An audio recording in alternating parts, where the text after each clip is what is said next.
particulière, il y a eu des hauts et des bas, il y a eu pas mal de changements. Le majeur pour nous, c'est qu'on a changé de président. On a M. Janaillac qui a succédé à M.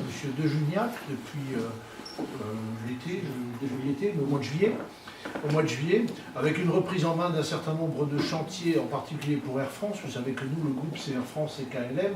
Aujourd'hui, on va plus particulièrement parler d'Air France. On a par le passé eu quelques années économiquement difficiles.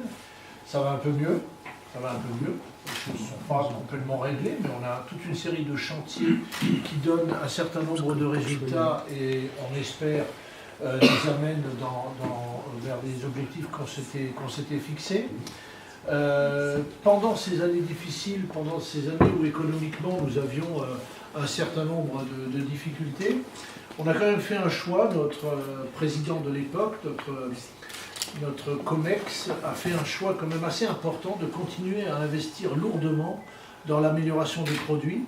C'est ce qu'on va essayer de vous montrer par leur mise en œuvre progressive et leur réalisation. Donc ça, c'était quelque chose de très important. On a investi plus de 500 millions d'euros, si je ne dis pas de bêtises, dans ces nouveaux produits. Donc c'est ce qui nous permet, je pense, en partie de voir l'avenir avec beaucoup d'optimisme. Juste un ou deux mots peut-être sur une situation qui nous est plus proche. Hein. C'est Air France en Tunisie. Alors, on a un certain nombre de difficultés, sauf si on me contredit.